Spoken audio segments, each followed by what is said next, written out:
She died at age 6. Her funeral was held. Her name was carved into a memorial wall.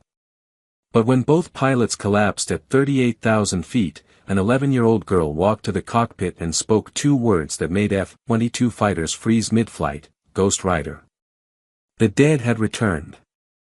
Before you watch full story, comment below from which country are you watching. Don't forget to subscribe for more amazing stories. Ava Morrison sits in seat 14C, middle seat, economy class, on United Airlines Flight 892. She is 11 years old, small for her age, with dark hair pulled into a simple ponytail. Her clothes are worn but clean, hand-me-downs that Uncle James bought from thrift stores. Her backpack rests at her feet, containing everything she owns in the world: 3 changes of clothes, a photo of a woman in a flight suit, and a small wooden box holding ashes. The businessman in 14B barely glances at her as he opens his laptop. The woman in 14A offers a kind smile and a piece of candy. "Traveling alone, sweetie?" she asks with maternal warmth. Ava nods, accepting the candy politely. "Yes, ma'am. Visiting family." The lie comes easily now. 5 years of staying hidden, 5 years of being nobody, have taught her how to blend into the background. She's just another unaccompanied minor, probably going to see her dad or grandparents, requiring the extra attention flight attendants give to children traveling alone. The flight attendant stops by, checking her paperwork, smiling with professional kindness. "You doing okay, honey? Need anything before we take off?" "I'm fine, thank you." Nobody sees what she carries inside. Nobody knows what she can do. Nobody suspects that the quiet girl in the middle seat has spent 5 years learning things that most adults will never master. Flight 892 pushes back from the gate at Los Angeles International at 2:47 p.m. Boeing 777, capable of carrying 368 passengers, today loaded with 298 passengers and 14 crew. A routine afternoon flight to Washington Dulles. Clear skies, light winds, perfect flying weather.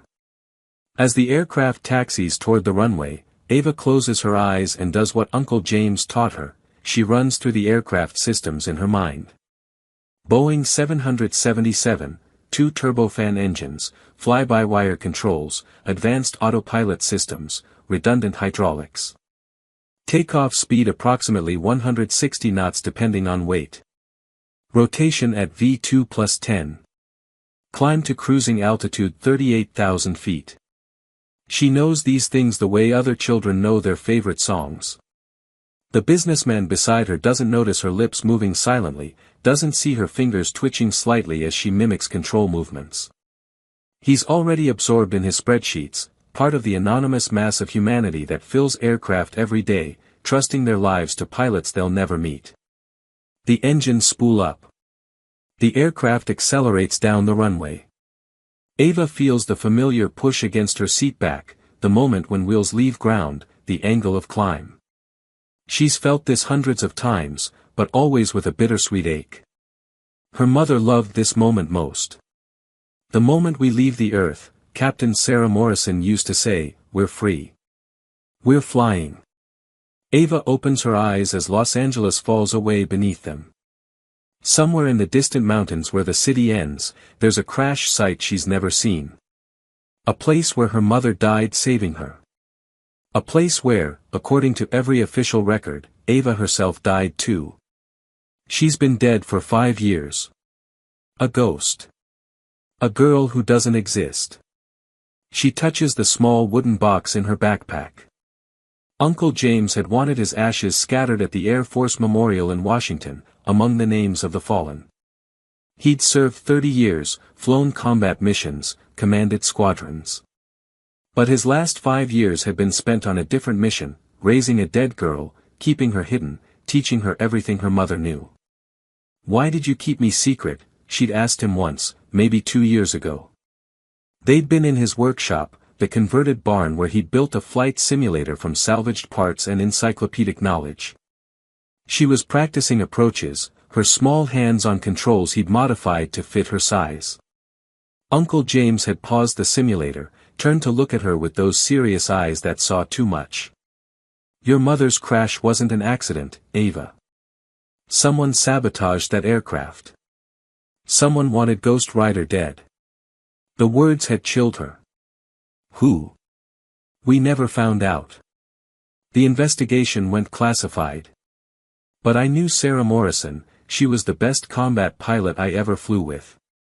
Foreign intelligence agencies feared her. She'd outflown enemy aircraft that should have killed her.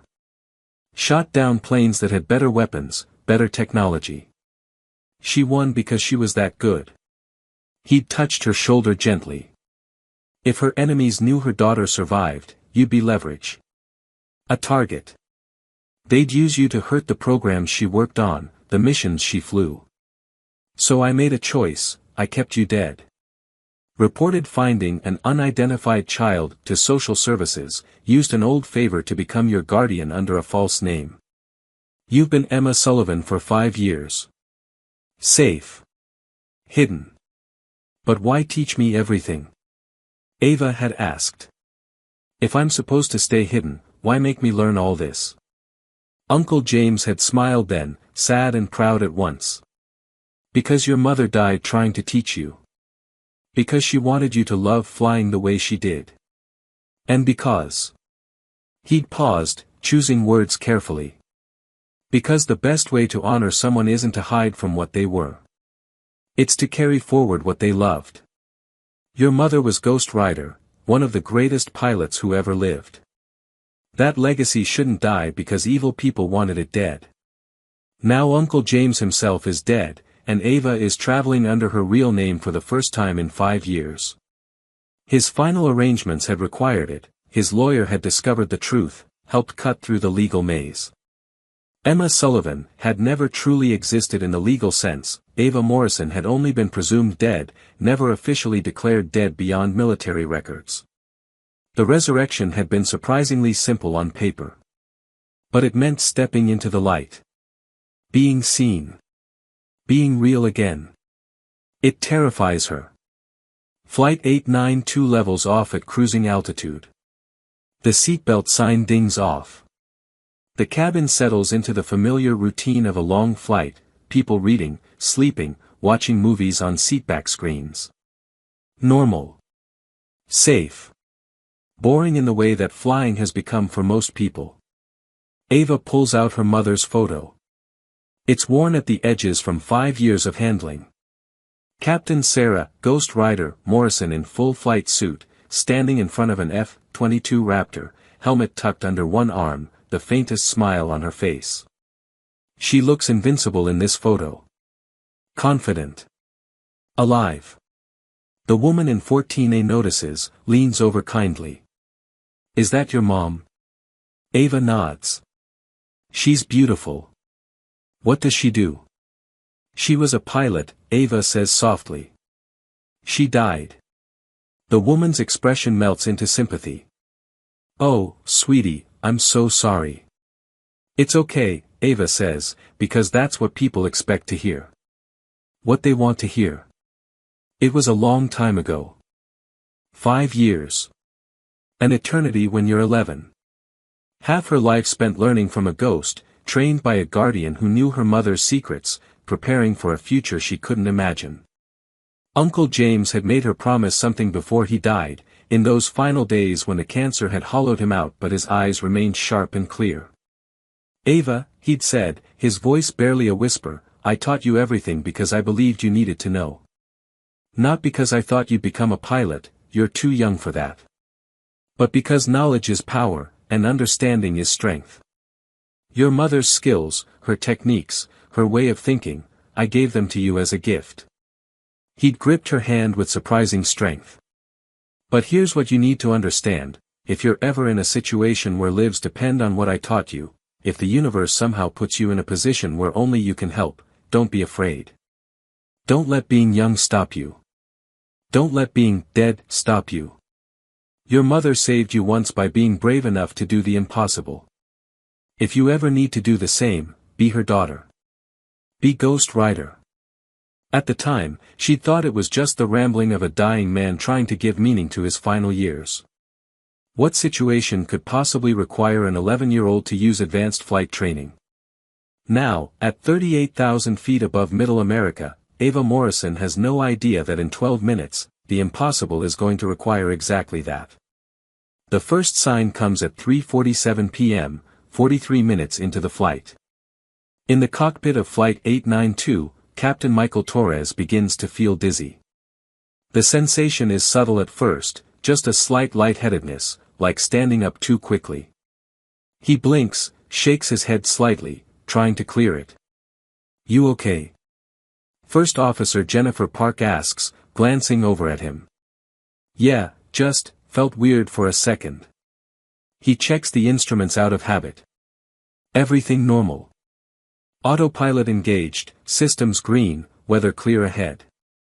They're over Kansas now, following the airways eastward, utterly routine. But the dizziness doesn't pass. It intensifies. Captain Torres feels his thoughts becoming sluggish, his vision starting to blur at the edges. Something is wrong. Something is very wrong. "Jenny, I'm not feeling." First Officer Park turns to look at him and sees immediately that something is desperately wrong. His face has gone pale, his eyes unfocused. "Mike? Mike, what's?" Then she feels it too. The sudden wave of disorientation, the crushing fatigue, the sense that her body is shutting down. Her hands fumble at the controls, trying to key the radio, trying to declare an emergency, but her coordination is failing. Carbon monoxide. An odorless, invisible killer, leaking from a faulty maintenance seal in the environmental system. Both pilots breathing it for 40 minutes, their bodies slowly poisoned, their brains starved of oxygen. Captain Torres slumps forward against his harness. First Officer Park manages to trigger the cockpit door alert, a desperate final action, before she collapses sideways in her seat. In the cabin, everything seems normal for another 60 seconds. Passengers read, sleep, chat. The flight attendants prepare the drink service. A baby cries in row 23. Someone laughs at a movie in row 31. Then the lead flight attendant, Marcus Chen, 20-year veteran, notices the cockpit alert on his panel. It's not the normal call button, it's the emergency signal that pilots can trigger with a foot switch if they need immediate help but can't leave the controls. He moves quickly but calmly to the cockpit door, knocks in the specific pattern that identifies crew, enters his access code. The door opens. Both pilots are unconscious. For a moment, maybe 2 seconds, Marcus Chen's mind simply refuses to process what he's seeing. Both pilots down. Both unresponsive. It's supposed to be impossible. Commercial aviation has redundancy built on redundancy specifically to prevent this scenario. But impossible or not, it's happening. His training kicks in. He keys his intercom to the other flight attendants, code blue in cockpit. Both pilots down. Medical emergency. Initiate emergency protocols. The other attendants hear the tension in his voice and move immediately. One goes to get the emergency medical kit and portable oxygen. Another starts checking for medical professionals among passengers. The third prepares to make an announcement that no flight attendant ever wants to make. Marcus tries to rouse the pilots. Captain Torres has a pulse, is breathing, but is completely unresponsive. First Officer Park the same. He administers oxygen from the emergency supply, but neither pilot shows any sign of waking. The aircraft continues to fly straight and level at 38,000 feet. The autopilot is holding course, altitude, speed. But autopilot can't handle what comes next. Autopilot can't deal with weather deviations, traffic conflicts, or landing. Autopilot can keep them flying until the fuel runs out, and then everyone dies anyway. The announcement goes out over the cabin PA, spoken by Senior Flight Attendant Lisa Rodriguez, her voice controlled but unable to hide the underlying urgency. Ladies and gentlemen, this is a medical emergency. Both of our pilots have become incapacitated. We need to know immediately if there is anyone on board with flight experience. Any pilots, military aviators, or anyone with experience flying aircraft. Please identify yourself to the nearest flight attendant immediately. The effect is instantaneous and terrible. The cabin erupts. Not with screams at first, but with a collective gasp, the sound of 298 people simultaneously understanding that they might be about to die. Then the panic starts. Crying. Praying. People grabbing their phones to call loved ones, to say goodbye. The businessman in 14B stops typing mid-sentence, his face going white. The woman in 14A starts crying silently, hands shaking as she reaches for her phone. Flight attendants move through the cabin quickly but find no one. A retired Air Force mechanic in row 7, no, he never flew, only maintained. A teenage boy who plays flight simulator games, no, that's not even close to sufficient. A woman who took flying lessons 15 years ago and never finished, no, she's too terrified and unpracticed. Nobody. In a cabin of 298 passengers, not a single qualified pilot.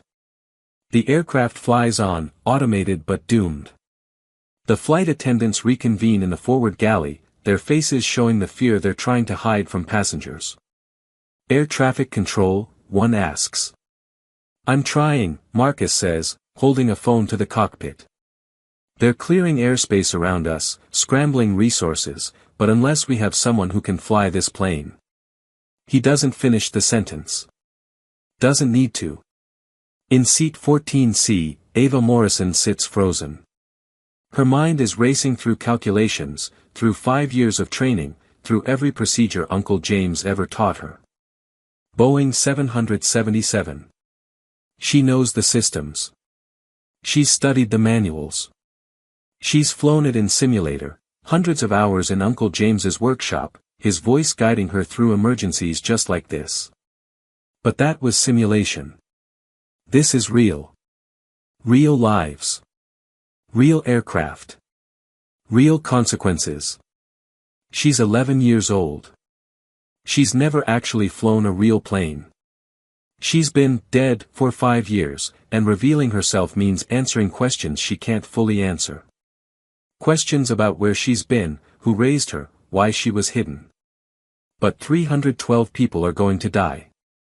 She thinks of her mother, who saw the aircraft failing and made a choice in seconds, eject her daughter, sacrifice herself. No hesitation. Just action. She thinks of Uncle James, who spent his final 5 years teaching her, preparing her, giving her a gift she didn't understand. If lives depend on it, be Ghost Rider. She thinks of that photo in her backpack, Captain Sarah Morrison standing in front of an F-22, looking invincible. Ava unbuckles her seatbelt and stands. The woman in 14A looks at her with tear-streaked face. Sweetie, please sit down, put your belt on. Ava doesn't respond. She walks down the aisle toward the front of the cabin, a tiny 11-year-old girl moving through chaos with purpose that doesn't make sense. Lisa Rodriguez sees her coming and intercepts her gently. Honey, please return to your seat. I know this is scary, but I can fly, Ava says quietly. Lisa stares at her. What? I can fly the plane. I know how. The flight attendant's expression shifts through disbelief, confusion, desperation. Honey, this isn't a game. We need an actual pilot. My mother was Captain Sarah Morrison, call sign Ghost Rider. She was an F-22 Raptor pilot. She taught me to fly before she died. I've been training for 5 years. I know Boeing 777 systems. I know emergency procedures. I can do this. There's something in the child's voice that stops Lisa from dismissing her outright. Authority that shouldn't exist in someone so young. Certainty that seems impossible but sounds absolutely real. Marcus appears from the cockpit, here's the last part. What's going on? Lisa looks at him, looks at Ava, makes a decision born of pure desperation. She says she can fly. Marcus looks down at the 11-year-old girl and sees something that makes no sense but also makes perfect sense in this moment of utter impossibility, a child who isn't panicking, who is speaking with technical precision, who is offering the only hope they have. "What's your name?" he asks. "Ava Morrison. My mother was Ghost Rider. She died 5 years ago saving me in a crash. I was declared dead too. But I survived.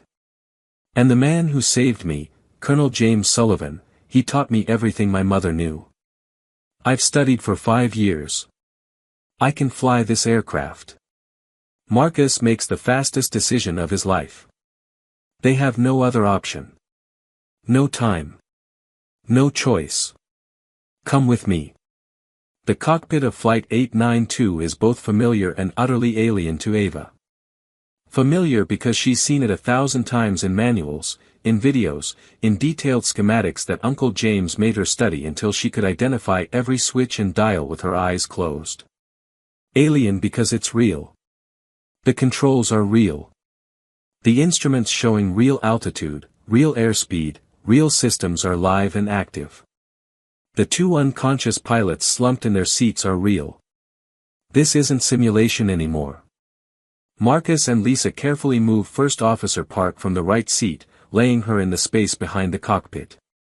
Ava climbs into the captain's chair, too small for it, feet barely reaching the rudder pedals even when the seat is moved fully forward.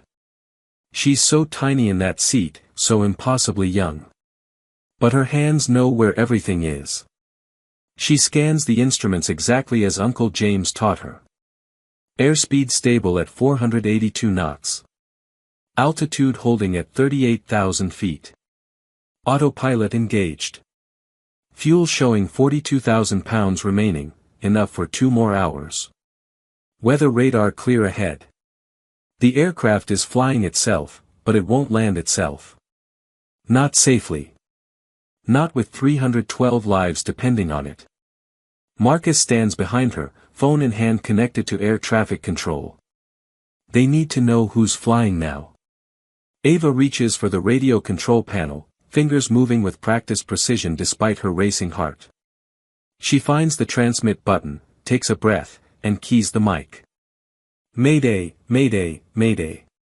This is United 892. Both pilots incapacitated due to medical emergency. I am taking control of the aircraft." The response is immediate.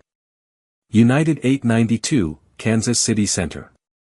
Confirm your status. Who is flying the aircraft? What is your qualification? Ava's finger hovers over the transmit button. In this moment, she's about to speak words that will resurrect a ghost, that will reveal a secret kept for 5 years, that will change everything. She presses the button and speaks with her mother's certainty. "This is Ghost Rider." The radio goes silent. Complete silence that stretches for 5 seconds. 10 seconds. Then a different voice, sharp with shock, "Say again your call sign." "Confirm." "Ghost Rider," Ava repeats. Her voice is steady despite the fear. "I'm 11 years old. My mother was Captain Sarah Morrison, F-22 Raptor pilot, call sign Ghost Rider. She died 5 years ago saving me from a crash. I was declared dead too. But I survived. Colonel James Sullivan kept me hidden and trained me for 5 years. I've never flown a real aircraft, but I know how. I know Boeing 777 systems. I know emergency procedures. I need help landing this plane." The silence that follows is different now, not confusion but pure shock rippling through every frequency. 53 miles away, 2 F-22 Raptors on routine air sovereignty patrol over Missouri freeze in their cockpits. The lead pilot, call sign Viper, keys his radio with a voice that carries something between disbelief and awe. "Kansas City, this is Viper flight. Did we just hear correctly? Did someone say Ghost Rider?" "Affirmative, Viper." "Stand by." Viper's wingman, call sign Reaper 2, breaks in with urgency. "Center, this is Reaper 2. I flew with Sarah Morrison. Ghost Rider has been retired for 5 years. That call sign went down with her. What the hell is happening? Ava's voice comes back, small but clear. Colonel, is that Reaper 2? Is that you? A pause. Affirmative. Who is this? This is Ava Morrison. I met you once when I was 6. You came to our house for dinner. You and my mom were squadron mates. You told me stories about flying. Another pause, longer this time. When Reaper 2 speaks again, his voice is rough with emotion. Ava. Little Ava Morrison. You're alive. Yes, sir. Uncle James, Colonel Sullivan, he saved me from the crash. He kept me hidden. He taught me everything Mom knew. He died 2 weeks ago. I'm carrying his ashes to Washington when this happened. Jesus Christ. James Sullivan. He told me once he'd found a child the day Sarah died. He said it was an unidentified girl he'd reported to social services. I never knew. I never imagined. Viper cuts in, his tactical mind engaging even through shock. Center, Viper flight is diverting to intercept United 892. Reaper 2, you're with me. Damn right I am. That's Ghost Rider's daughter up there. Air traffic control, Viper flight, cleared to intercept and escort United 892. All traffic is being cleared from the area. Emergency services are being scrambled to all airports along their route. The F-22s bank hard, afterburners lighting, accelerating to supersonic speed. These are some of the most advanced fighters ever built, capable of things that seem to defy physics. Right now, they're racing to escort a civilian aircraft piloted by an 11-year-old girl who shouldn't exist. In the cockpit, Marcus stares at Ava with an expression that mixes terror and wonder. You're really going to do this? Ava looks at the instruments, at the controls, at the responsibility in front of her. I don't have a choice. Neither do you. She keys the radio again. Kansas City Center, United 892. I need to know fuel requirements for landing, weather at nearest suitable airports, and emergency protocols for Boeing 777 with novice pilot. Her technical language surprises the controllers. United 892, nearest suitable airport is Kansas City International, 120 miles ahead. Weather is clear, winds light and variable. We're coordinating emergency response now. Reaper 2's voice, Ava, this is Reaper 2. I'm going to be with you every step of the way. Your mother taught you her pre-flight ritual. Yes, sir. Touch the wing, say, fly safe, come home, draw infinity in the air. That's right. And do you know why she drew infinity? She said flying is forever if you honor it. That's my Ghost Rider. His voice breaks slightly. She'd be so proud of you right now. Now, let's bring you home.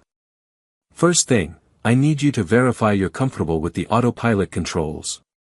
For the next 20 minutes, Reaper 2 walks Ava through every system check, every control verification. His voice is calm, professional, but underneath it is emotion that he can't quite hide. He's talking to a ghost, a child who died 5 years ago, the daughter of his closest friend, speaking with knowledge that shouldn't exist. The F-22s arrive, pulling alongside Flight 892 in tight formation. Through the cockpit window, Ava can see them, sleek, lethal, beautiful aircraft, the pinnacle of fighter design. Her mother flew these. Her mother was one of the absolute best. Viper's voice, United 892, we have visual on you. Aircraft appears stable and under control. Ava responds, Roger, Viper. Autopilot engaged, systems nominal. But I need help with the approach and landing. I've only done this in simulation. Reaper 2, simulations James built for you? Yes, sir. He built a full cockpit in his workshop. I've flown hundreds of hours. Then you're more prepared than you think. James Sullivan was one of the finest pilots I ever knew. If he taught you, You learn from the best. Behind Ava, the senior flight attendants have been working frantically. They've moved both unconscious pilots to the cabin, where emergency-trained passengers are monitoring their vitals. They've found portable oxygen tanks and pure air, trying to clear the carbon monoxide from the pilot's systems. But neither pilot is showing signs of waking, and time is running out. Marcus leans over Ava's seat. The passengers are terrified. Should I tell them what's happening? Ava considers. Tell them the truth. Someone is flying the plane who knows how. Tell them we're being escorted by military fighters. Tell them we're going to land safely.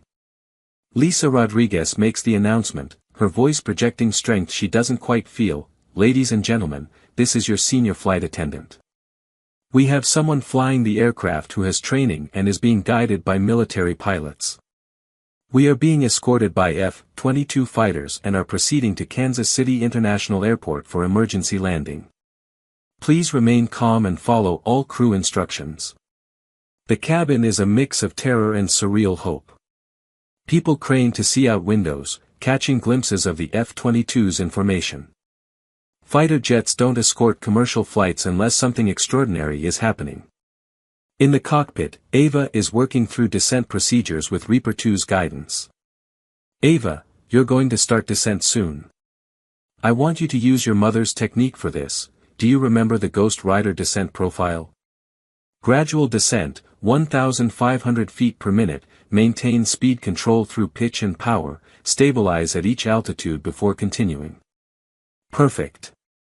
That's exactly right.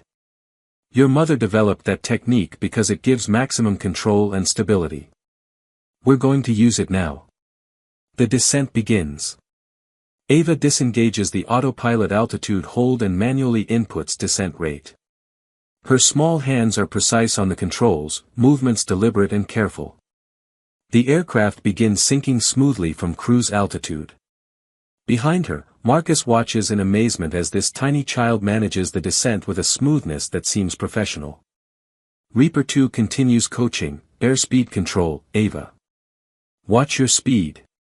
Too fast and you'll overstress the aircraft. Too slow and you'll stall. Maintaining 290 knots in descent. Monitoring airspeed, altitude, vertical speed. Good. You sound just like her, you know.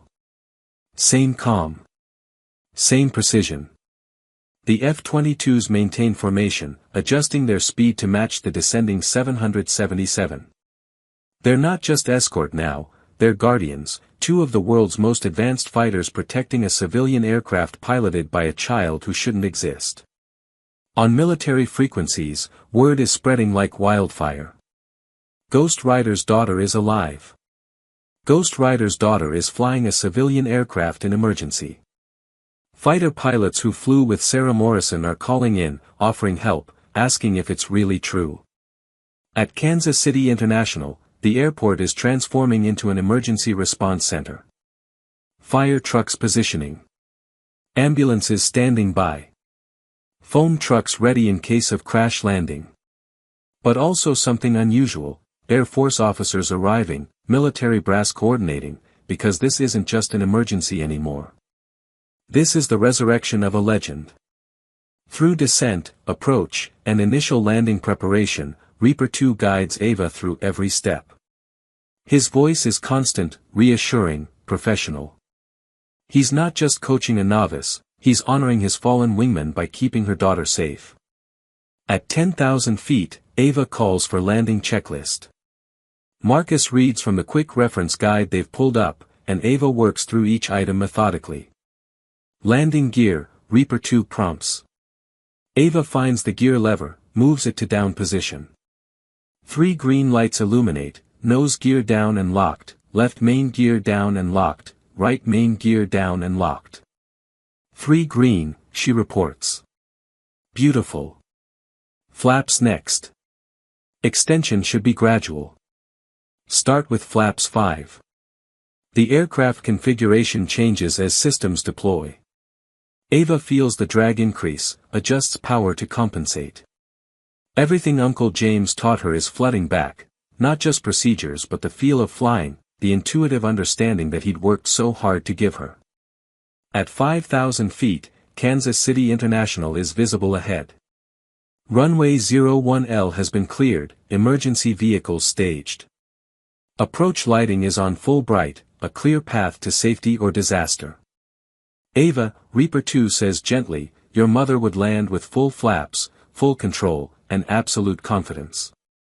You have all of that. This landing is going to be perfect because you're Ghost Rider's daughter, and flying is in your blood. I'm scared, Ava admits, her first admission of fear. Good. Fear keeps you sharp. Your mother was scared every time she flew combat, she just never let it control her. Feel the fear and fly anyway. At 3,000 feet, approach control vectors them onto final approach. The runway is aligned perfectly ahead, a gray strip surrounded by green fields. Salvation if she can reach it. Death if she can't. Airspeed 180 knots. Descent rate 700 feet per minute. On glide slope, Ava reports. Perfect, Ava. Keep it steady. Small corrections. Don't overcorrect. At 1,000 feet, the aircraft crosses the threshold markers. Ava can see emergency vehicles lining the taxiways, see people watching, see the enormity of what she's attempting. 500 feet, Reaper 2 calls. You're doing great. Stay with it. 400 feet. Airspeed good. 300 feet.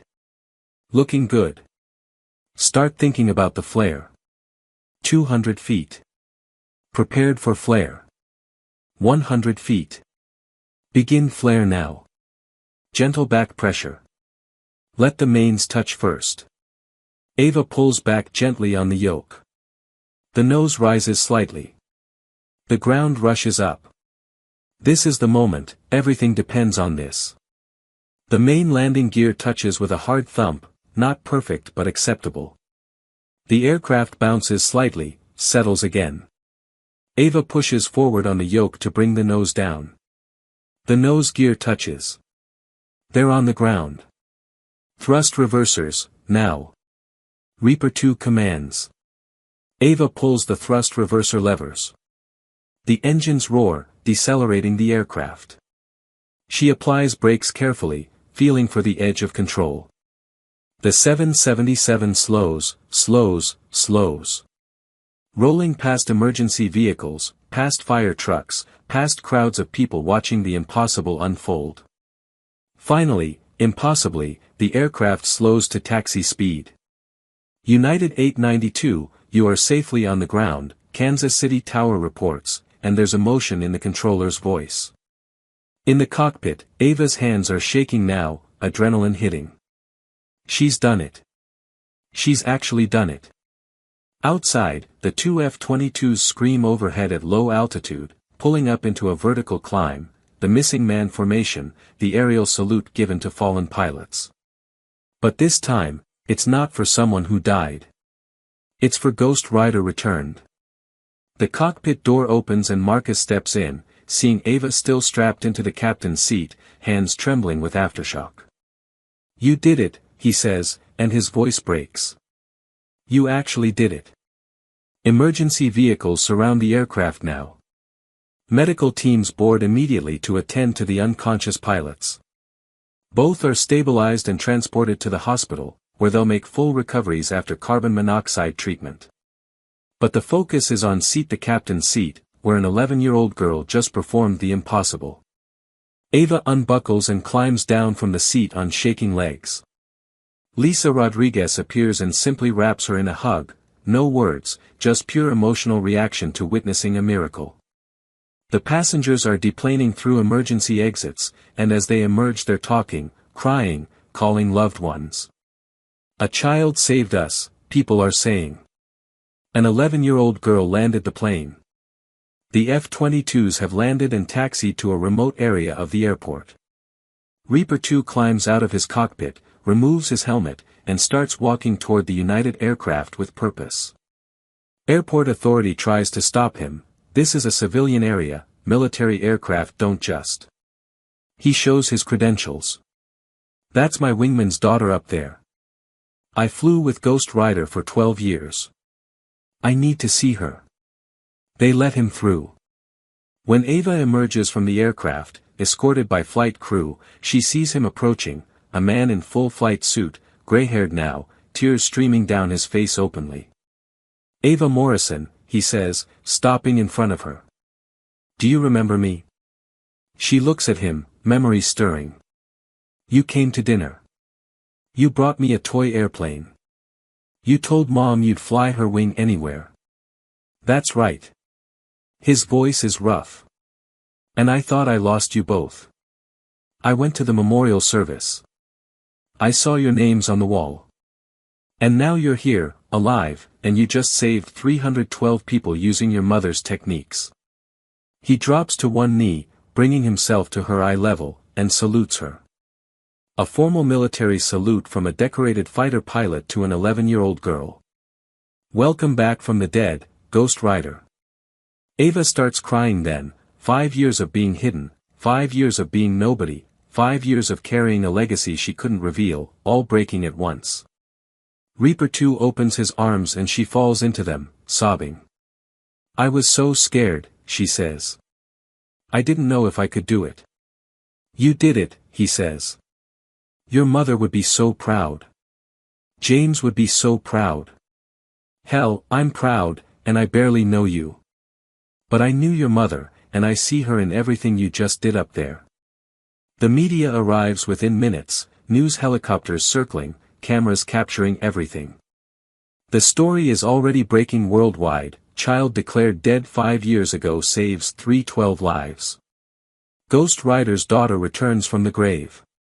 11-year-old pilot performs miracle landing. But before the full media storm can descend, military personnel arrive and quietly establish a perimeter. This isn't just a feel-good news story, this is a classified situation that needs careful handling. A child who was declared dead after a suspected sabotage attack has suddenly reappeared. Questions need answering. Security needs assessing. A black SUV pulls up and a woman in civilian clothes but with unmistakable military bearing steps out. She's followed by 2 men in suits, intelligence services, clearly. She approaches Ava, who is still standing with Reaper 2, and stops a respectful distance away.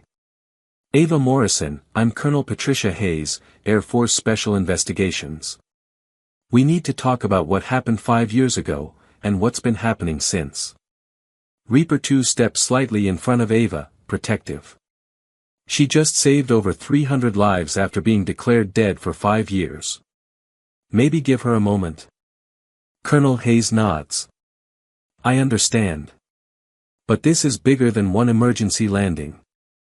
If Ava was kept hidden because of security concerns around her mother's death, we need to assess whether those concerns still exist. We need to know who knew she was alive, who trained her, and why Colonel Sullivan never came forward. Ava speaks up, her voice still shaky but clear. Uncle James kept me hidden because Mom's crash wasn't an accident. He said someone sabotaged the plane. He said if enemies knew I survived, I'd be in danger. He was right to be concerned, Colonel Hayes says, her expression softening. Your mother's death was investigated at the highest levels. We suspected foreign intelligence involvement but could never prove it. Keeping you hidden was probably the safest choice. And now? Reaper 2 asks. Now she's very publicly alive. Which means we need to ensure her safety going forward. Hayes looks at Ava with something like respect. You just demonstrated skills that a child your age shouldn't have.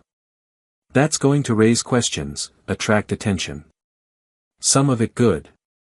Some of it potentially dangerous. Over the next 3 hours, Ava is debriefed, not interrogated, but carefully questioned by people who understand the sensitivity of the situation. She tells them everything, the crash, wandering through the wilderness, being found by Colonel Sullivan, the decision to keep her dead, 5 years of training in his mountain workshop. They verify everything through Colonel Sullivan's estate. His lawyer provides documentation, journals detailing his guardianship, training logs showing what he taught Ava, even videos of her simulator sessions. It's all there, a paper trail of a man who dedicated his final years to keeping a promise to a fallen comrade. The investigation uncovers the carbon monoxide leak on Flight 892, a maintenance error, nothing malicious. Both pilots make full recoveries. But the larger question remains, what happens to Ava Morrison now? DNA testing confirms her identity beyond any doubt. She is legally resurrected, no longer officially dead, her records corrected. But she has no living relatives, no guardian now that Colonel Sullivan has passed. Reaper 2, whose real name is Colonel Marcus Reed, steps forward. I'll take her. Sarah Morrison was my wingman, my friend. I should have been there for her daughter 5 years ago. I can be there now. The paperwork takes weeks, but eventually it's approved. Ava Morrison, officially returned from the dead, moves in with Colonel Reed and his family in Virginia, a wife who welcomes her with open arms, 2 teenage children who think having a heroic little sister is the coolest thing ever. But before all that, there's something Ava needs to do. 6 days after the emergency landing, Ava stands at the Air Force Memorial in Arlington, Virginia. It's a crisp morning, the sun bright overhead. The memorial's 3 steel spires rise into the sky like contrails, a tribute to Air Force service members who gave their lives. She carries the wooden box containing Uncle James's ashes. Around her stands an honor guard, not because protocol requires it, but because word spread among the Air Force community. Veterans who flew with Colonel Sullivan. Pilots who served with Captain Morrison. Dozens of people who heard the story and wanted to be present for this moment. Reaper 2 stands beside her in full dress uniform. Viper is there too, along with other pilots from the F-22 squadrons. There are generals present, colonels, enlisted personnel. All here for a little girl who brought a legend back to life. Ava approaches the memorial wall where names are engraved. She finds her mother's name, Captain Sarah, Ghost Rider, Morrison. The letters are carved deep into stone, meant to last forever. She touches the name with small fingers. Hi, Mom. I made it. Uncle James taught me everything you wanted me to learn. I hope I made you proud. She opens the wooden box and carefully scatters Colonel Sullivan's ashes at the base of the memorial, among the names of the fallen. Thank you, Uncle James. For saving me. For teaching me. For keeping your promise to Mom. The honor guard stands at attention. A bugler plays taps, the haunting notes echoing across the memorial grounds. When the ceremony ends, a 3-star general approaches Ava.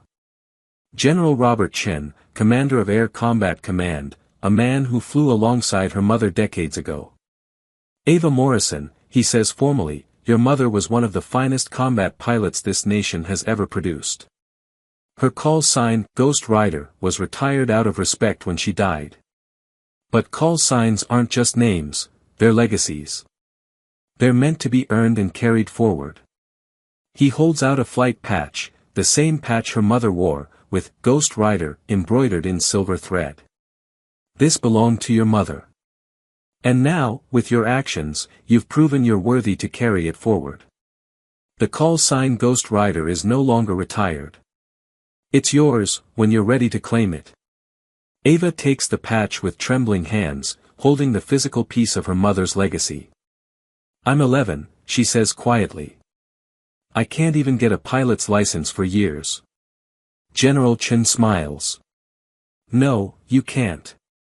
But we have programs for young people who show exceptional aptitude. The Air Force Youth Aviation Academy. Advanced training courses. When you turn 16, you can start formal flight training. When you turn 18, if you choose, you can apply to the Air Force Academy. He kneels down, meeting her eyes. Your mother didn't just want you to survive, Ava. She wanted you to soar. Take your time. Grow up. Live your life. But know that when you're ready, there's a place for you. There's a legacy waiting. The Air Force Youth Aviation Academy occupies a sprawling facility at Joint Base Andrews. It's an elite program, only 200 students nationwide, selected for exceptional aptitude and potential. Most students are 16 or 17, preparing for military service or civilian aviation careers. Ava Morrison, at 11 years and 7 months old, is the youngest person ever enrolled.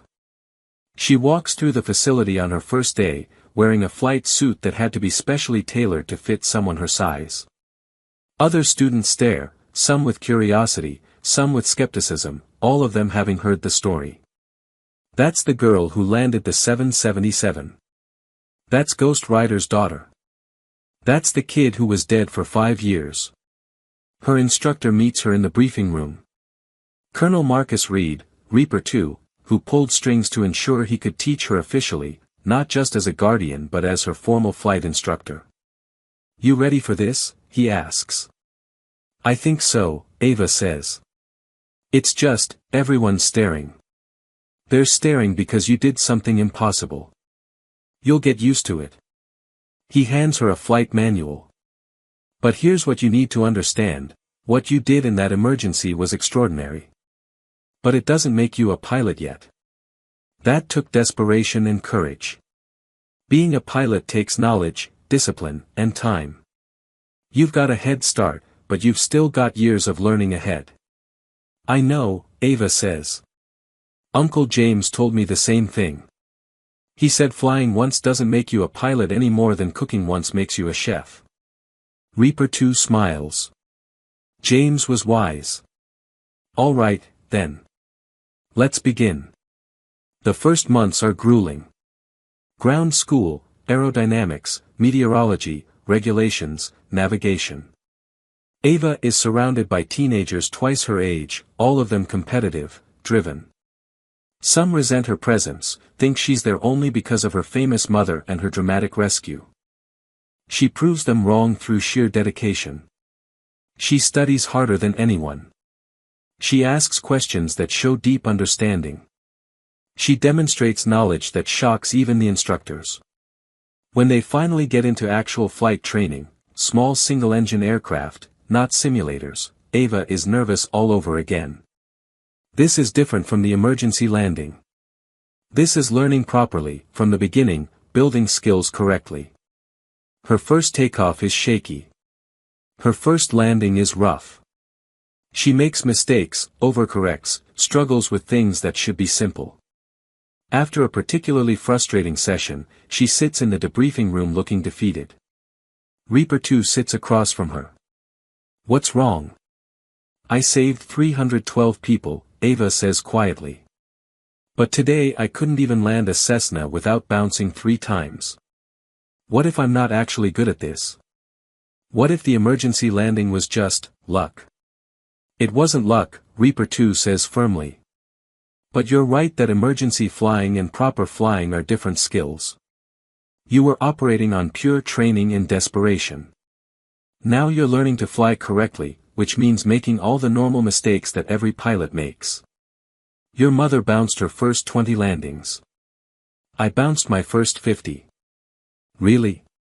Really? Being good at flying doesn't mean never making mistakes. It means learning from every mistake, getting better every day, and never giving up. Your mother didn't become Ghost Rider overnight. She became Ghost Rider through 10,000 hours of practice, training, and dedication." Ava nods slowly. "Uncle James used to say the same thing. He said Mom wasn't born great, she made herself great." "Exactly. And so will you." Over the following months, Ava improves steadily. Her landings get smoother. Her control gets more precise. She learns not just to fly but to fly well, proper techniques, standard procedures, building a foundation that will serve her entire life. She makes friends, too. The initial skepticism from other students fades as they see her work ethic, her humility, her willingness to learn. She's not trying to be special, she's just trying to be good. A 17-year-old named Maya Chen, preparing for her Air Force Academy application, becomes something like a big sister. You know what I respect about you? Maya says one day during lunch. You could be all arrogant about what you did. You could walk around like you're better than everyone. But you don't. You're just a kid learning to fly. I am just a kid learning to fly, Ava says simply. No, Maya corrects. You're Ghost Rider. You just don't let it go to your head. The media attention gradually fades. The initial sensation of "dead girl saves lives" becomes old news.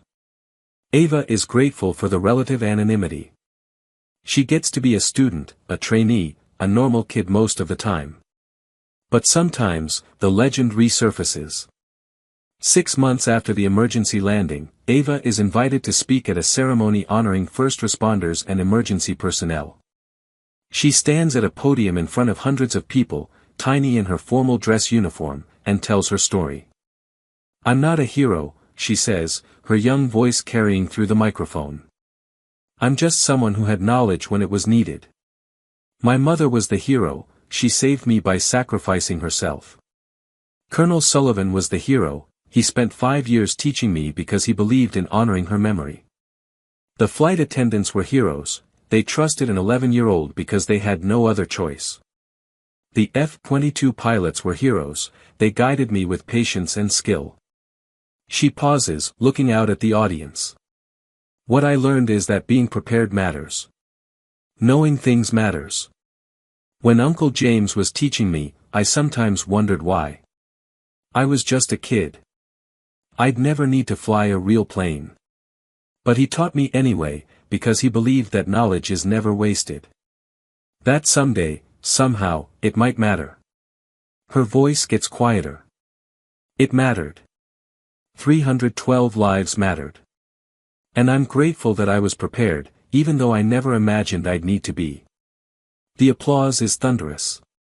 After the ceremony, she's approached by a woman in her 40s with kind eyes. I was on that flight, the woman says. Seat 18D. I have 3 kids. I called them from the plane thinking I'd never see them again. And then you saved us. She hands Ava a photo, 3 children smiling at the camera, recent picture. That's Emma, Jacob, and Sophie. They exist today because you were brave. Thank you. Ava takes the photo, emotion welling up. This is what the landing meant. Not just numbers, 312 people, but individual lives. Children who still have their mother. People who got to go home. Thank you for showing me, she says quietly. The woman hugs her and walks away, and Ava stands there holding the photo of 3 children who almost lost their mother, understanding fully for the first time the weight and gift of what she did. 3 years later, Ava Morrison is 14 years old and has logged over 500 flight hours in various aircraft. She's no longer the youngest student at the Aviation Academy, a 10-year-old prodigy joined last year, but she's still exceptional.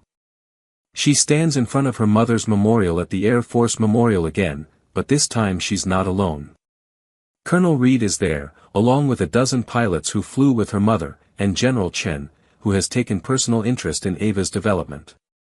They're dedicating a new plaque, one that tells a different story than the original memorial suggested. It reads, Captain Sarah, Ghost Rider, Morrison F-22 Raptor pilot call sign, Ghost Rider in her final act, she saved her daughter's life. Her legacy lives on in the pilot her daughter became. The call sign Ghost Rider flies eternal. Ava touches the plaque, remembering the mother she barely got to know, the mother whose legacy she carries. She'd be proud, General Chen says. Not because you landed that plane in an emergency. But because of who you're becoming. A skilled pilot. A dedicated student. A good person. I still have so far to go, Ava says. We all do. That's what makes us pilots, we're always learning, always improving, always reaching for something higher. He hands her a folder. These are early acceptance materials for the Air Force Academy. You're still 4 years away from eligibility, but based on your performance, academic record, and demonstrated ability, you've been pre-selected. When you turn 18, if you still want this path, you have a guaranteed spot. Ava opens the folder, sees the Air Force Academy crest, sees the word pre-selected stamped across her file. She thinks about her mother, who wanted to share her love of flying.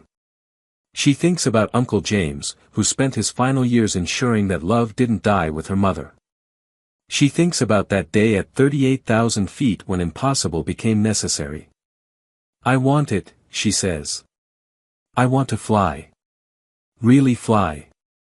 The way Mom did. Then that's what we'll prepare you for, General Chen says. Ghost Rider isn't just a call sign anymore.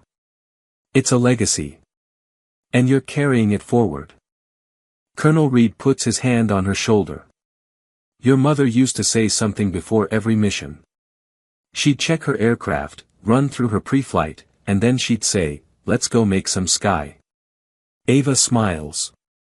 Uncle James taught me that phrase. He said it was Mom's way of saying flying isn't just about the aircraft, it's about the freedom, the possibility, the infinite sky. That's right, Reed says. So, Ava Morrison, future Ghost Rider, are you ready to make some sky? Ava looks up at the memorial spires reaching toward the clouds, at the sky her mother loved, at the infinite possibility ahead. Yes, sir, she says. Let's go make some sky. 5 years after that day in the middle seat of Flight 892, Ava Morrison stands on the tarmac at Nellis Air Force Base. She's 16 now, tall enough to reach the pedals without adjustment, strong enough to handle G-forces, skilled enough to have soloed in multiple aircraft types. Today is different. Today, she's getting a familiarization flight in an F-22 Raptor, the same type of aircraft her mother flew, the pinnacle of fighter technology. The pilot accompanying her is Reaper 2, now a full colonel, who has guided her every step of the way from that terrifying emergency landing to this moment. She approaches the F-22, and without thinking, without planning, her hand reaches out to touch the left wing. She whispers, fly safe, come home. Then her finger traces a figure 8 in the air, infinity. Reaper 2 watches with tears in his eyes. She's in you, he says quietly. Every bit of her. They climb into the cockpit, Ava in the back seat, not flying today, just experiencing. The canopy closes. The engines spool up with a scream of power that vibrates through her entire body. And then they're moving, accelerating, the runway blurring past. The nose lifts. The ground falls away. They're flying. At 40,000 feet, with the earth curved below and the sky deep blue above, Reaper 2's voice comes through the intercom. How does it feel? Ava looks out at the impossible view, feeling the power of the aircraft, understanding what her mother loved so much. Like coming home, she says. Your mother said the same thing the first time she flew one of these. She said the sky was home. They fly for an hour, not combat maneuvers, just flight. Beautiful, pure flight. The way humans were never meant to fly but learned to anyway. The way her mother flew. The way Ava will fly. When they land, there's a small group waiting. Other F-22 pilots. Veterans who flew with Ghost Rider. General Chen, who has followed Ava's progress like a proud grandfather. And standing slightly apart, a news crew. Because some stories don't fade. Some stories live forever. The reporter approaches as Ava removes her helmet. Ava Morrison, 5 years ago you saved 312 lives. Today you flew in an F-22 for the first time. How does it feel to follow in your mother's footsteps? Ava considers the question. She's learned to handle media with grace, to speak truthfully without bragging, to honor her mother without living in her shadow. My mother didn't want me to follow in her footsteps, Ava says. She wanted me to fly my own path. But she taught me that flying isn't just about the aircraft, it's about courage, skill, and serving something bigger than yourself. That's what I'm learning. That's what Ghost Rider really means. Do you plan to become a fighter pilot like her? I plan to become the best pilot I can be, Ava says. If that leads me to fighters, great. If it leads me somewhere else, that's great too.